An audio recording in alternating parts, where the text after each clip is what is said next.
usaping Claire Castro pa rin tayo. Never ending ang controversy sa mga pahayag niya. Kaya maraming nagre-react. Ito, mismo si Senator Chis Escudero na ang nag-react sa kanyang latest na pahayag. Okay?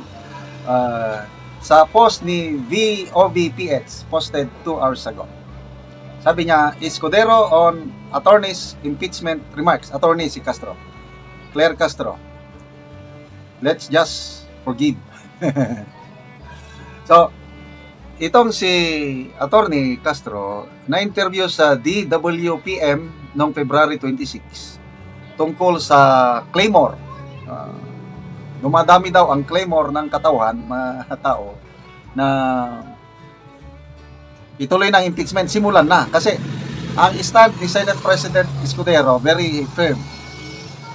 Walang impeachment trial habang naka-break ang Senado.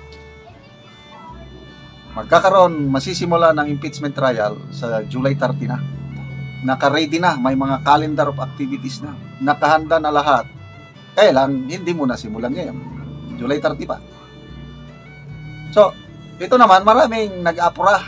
So, tinanong, doon sa interview, tinanong itong si Attorney Claire Castro, anong masasabi niya doon sa majority ng mga tao, sectors of society, na dapat simulan na. Ito yung sabi niya, pakinggan niyo. Siguro, the word siguro, ano na ito, opinion niya. Hindi niya alam yung kanyang role as alter ego of the president. Siguro, kung majority ang gusto na umpisahan na ang impeachment trial, mas maganda sila ang makipag-ugnayan sa Pangulo. Sila ang sumulat. Sila ang mag-request kahit hindi kumikilos ang Senate President. Very clear.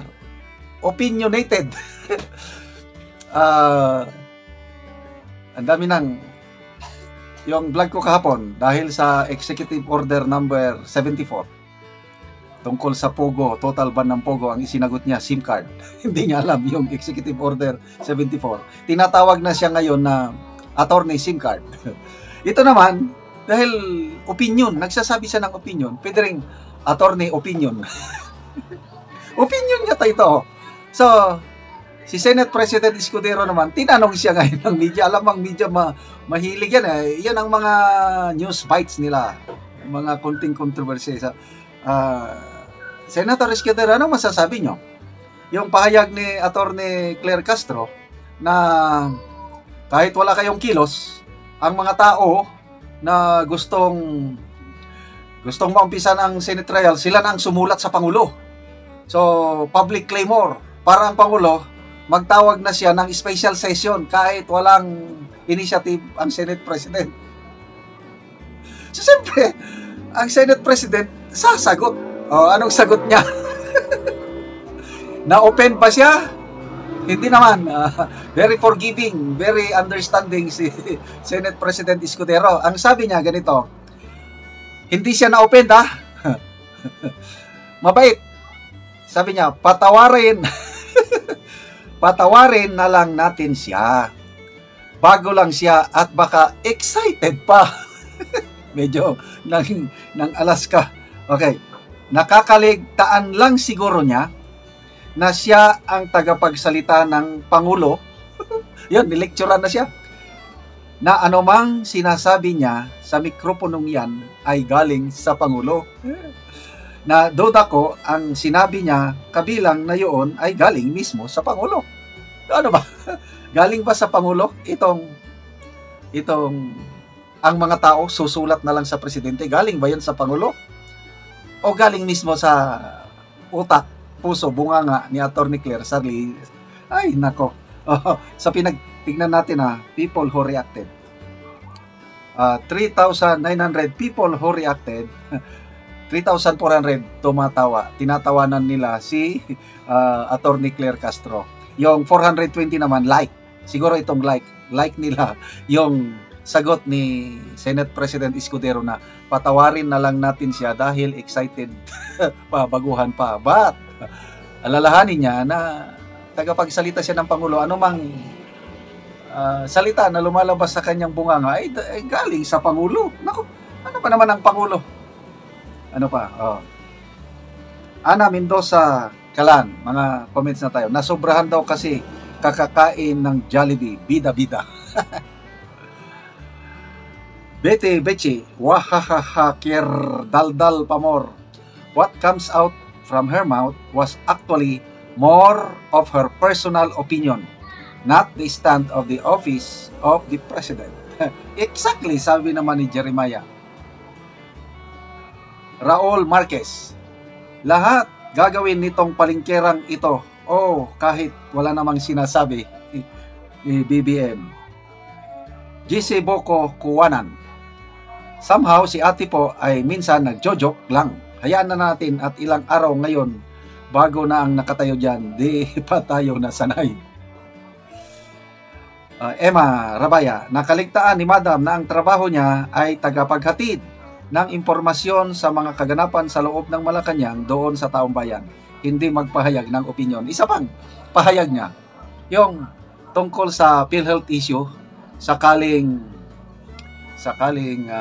mag-decide ang Supreme Court na illegal yung transfer ng PhilHealth funds, anong gagawin ng gobyerno? Sabi niya, kung ano ang desisyon ng Supreme Court, susunod kami, ibabalik namin ang pundo. I doubt kung yun mismo ang stand ng Pangulo o ang Finance Secretary or sarili niya. Grabe. Kaya nagdududan ako sa mga sasabihin pang susunod ni Atty. Claire Castro, galing ba sa Pangulo or opinion niya? Okay mga kaibigan, salamat sa inyong palaging panonood. Nakakatulong po kayo sa Tribong Talandig dahil ang sweldo natin sa channel na ito, binibigay natin sa Talandig na tribo in terms of yero at pako para ma-repair nila ang kanilang sira-sirang bahay. Panoorin nyo ang video na ito, balikat kayo sa pagtulong. Sana ituloy nyo ang panonood na hindi kayo nag-i-skip ng ad. Nandito na po ako sa Tabok at aming bisitahin ito nung ilang kanilang bahay na tumutulo na. Ayo ate, magandang hapon. Oo. Oo, katuluan na. Asa man natin ang katuluan? Dara, mga dagko kay nga bangag oh. Kana. Dapat gid oh. Oo, kana. Dapat gid kayo. Kana. Sige kay ulan. Kusog na kayo ng ulan. Gaulan. At diri sa ato nga nagipahulay sa ulan, pero may pilaga ulan. Oo, so pag umulan itong malakas, mayroon ng tulo. Oo. Oo. So, yun ang kanilang bahay. Kawawa sila. Kawawa sila na. So, ito, makikita ito ang kanilang bahay. Ito. Mga tulo na. Tulo na. Yun ang kanilang bahay na kahit umuulan, wala silang masilungan. Ito ang bulsot ng kanilang bahay. So, ngayon natin, nakikita na namin yung bahay na mayroon na itong bulsot. Umuulan na kahit umuulan sa inyo. Kawawa kayo. Na mabigyan na kayo ate ng hero. Mag-ready kayo ng kahoy. At bigyan natin kayo ng hero. Mayroon ng lansang, plincent, ibinigay sa inyo. Ano po ate ang masasabi mo? Salamat gid ko sa Ginoo nga mag-atop na gyud mi og maayo nga atop dayon og sa nagatan-aw sa video. Oo, na mabigyan na kayo. Tagaan na gyud mi og maayo nga atop. Oo, sige ate. Yun ang kanilang bahay ito. Kawawa sila. Kahit umuulan, nandito na sa kanila. Aming lugar, araw-araw ito umuulan. Kahit hapon at araw umuulan sa amin. Kawawa sila. Yun po sila nang mabigyan namin ng hero, lansang pako. Nagpasalamat sila sa Panginoon at sa nanonood ng video. So salamat sa inyong suporta sa aming mga katribo. Oo.